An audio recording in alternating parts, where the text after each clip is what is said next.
Hey, this is Jussi. I run a small investment firm that specializes in REIT investing. I've been in this space now for well over a decade, and I still remember that when I got started, W.P Carey was one of the most popular REITs in the world.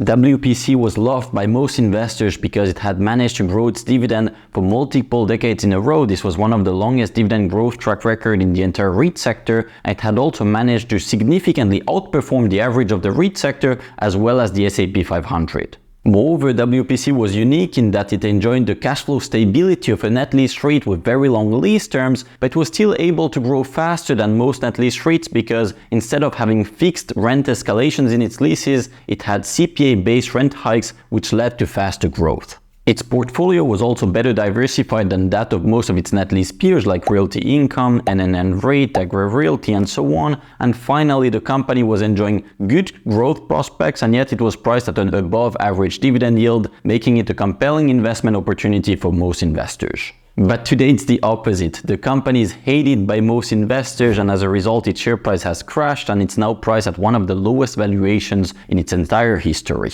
Is now a good time to buy stock of W.P Carey while it's discounted, or should you sell your stock before things get even worse? That's the topic of today's article, but before I get into it, I wanted to remind you that our fundraiser for Ukraine is still ongoing. I'm personally putting $10,000 of my own money into it. We've now reached $50,000 and we're still looking to raise another $10,000 to $20,000 to buy additional gear and trucks and drones for the Ukrainian fighters. If this could interest you, please check out the first link in the description of this video. If you donate $110 or more, we'll send to your home a limited edition military patch to remind you of your donation.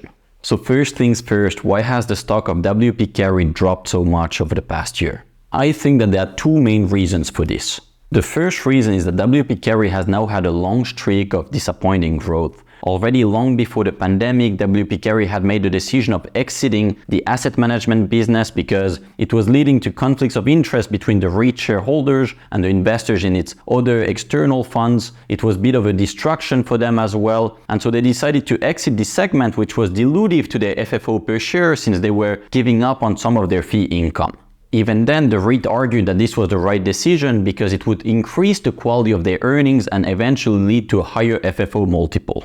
But so far, unfortunately, it has had the opposite effect, as the gradual exit of this segment caused its FFO per share to stagnate, and as REIT investors start to perceive W.P Carey as a REIT with poor growth prospects, they simply sold their stock, leading its FFO multiple to compress.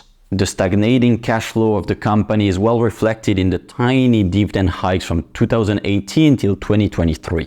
But not everyone gave up on W.P Carey. A lot of investors understood that REITs are long-term investments, and they were still holding hopes that its growth would accelerate once they were done exiting the asset management business. We're finally getting to that point, and that's when W.P Carey announced that they would also exit the office property sector by selling most assets into a separate REIT and selling the rest individually. This naturally caused its cash flow to drop significantly, and as a result its dividend wasn't sustainable anymore.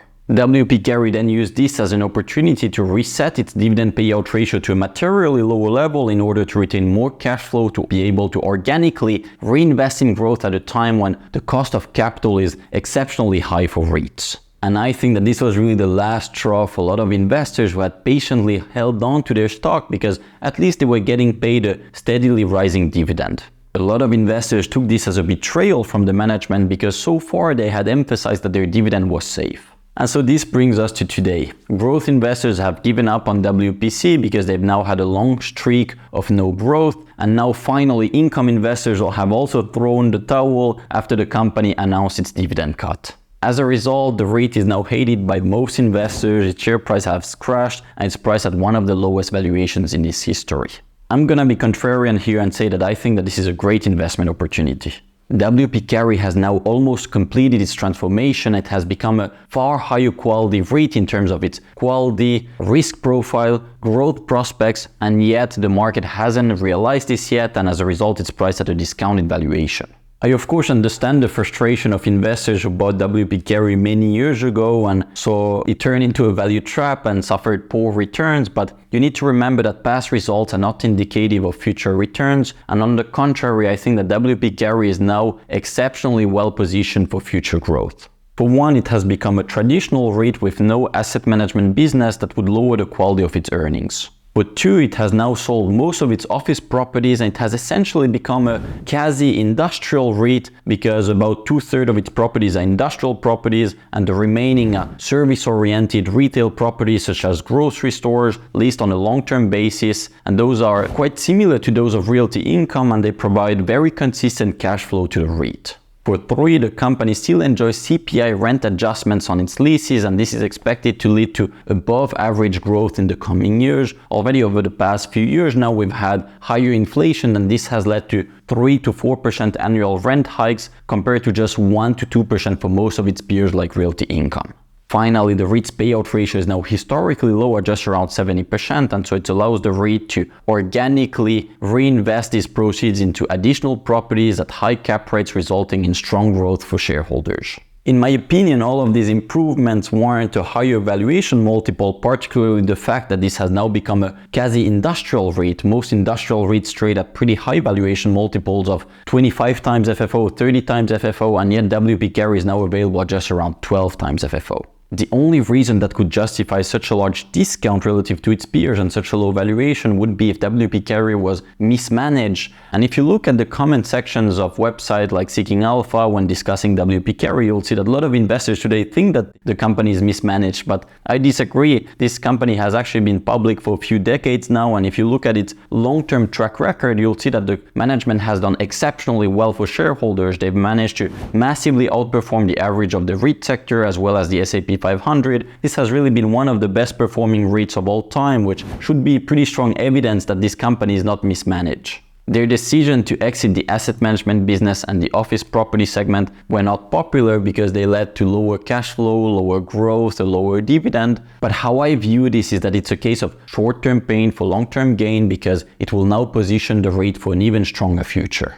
If you're still not convinced, please ask yourself this question: for which REIT would you rather pay a higher valuation multiple? The first option is a diversified REIT with higher leverage, a very high payout ratio, and a pretty significant portion of its revenue is coming from office net lease properties. Or the second REIT, now the other option would be a quasi-industrial REIT that has better growth prospects, lower leverage, a lower payout ratio. I think it's pretty evident that most investors will be willing to pay a higher valuation multiple, a significantly higher one for the second REIT, and that's essentially what WP Carey has become, and yet it's currently priced at an even lower valuation than in the past. As I mentioned earlier, today you can buy shares of WP Carey at right around 12 times FFO. Its industrial peers are priced at closer to 25 to 30 times FFO. Obviously, WP Carey deserves to trade at a discount because it's not a pure play industrial REIT. Yes, it generates a significant portion of its revenue from industrial properties, about 2/3 today, and I expect that to keep going up, but even then it deserves to trade at a discount. But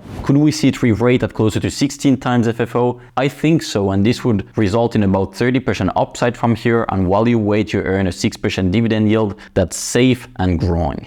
In my opinion, this is a great expected return coming from a relatively defensive REIT with a BBB+ investment grade rating, and that used to be perceived as a blue chip REIT. And then a final note that I still want to make is that market sentiment can change really quickly in the REIT sector. Now, this reminds me of EPRA Realty, which is another net lease REIT that cut its dividend back in 2011. It was hated by then. Investors felt betrayed, they thought that the REIT was mismanaged. But then in the following decade, EPRA Realty was actually one of the most rewarding net lease REITs. It might actually have been the most rewarding. It generated roughly 2 times higher returns than even realty income. And so this really shows you that market sentiment is quite volatile. And yes, WP Carey is hated today, but 3 to 5 years from now, will investors still focus on today's dividend cut? I don't think so. By then, they will be more focused on the fact that WP Carey has become a higher quality industrial REIT and that has better growth prospects, and it will be likely rewarded with a higher valuation multiple. The key to earn better returns in the REIT sector is to buy the REITs that are today hated because of temporary issues, and WP Carey is a great example of that, and that's what we invest in at High Yield Landlord, which is my REIT newsletter. If you want to check it out to access our entire portfolio, you can do so with our 2-week free trial. I'll put a link to it in the description of this video.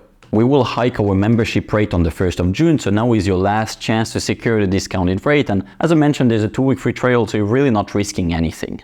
And then finally, if you thought that this content was valuable, I would appreciate it a lot if you could click on the like button, subscribe to the channel. It helps me a lot to grow this thing. Thank you so much in advance, and see you at my next one. Bye bye.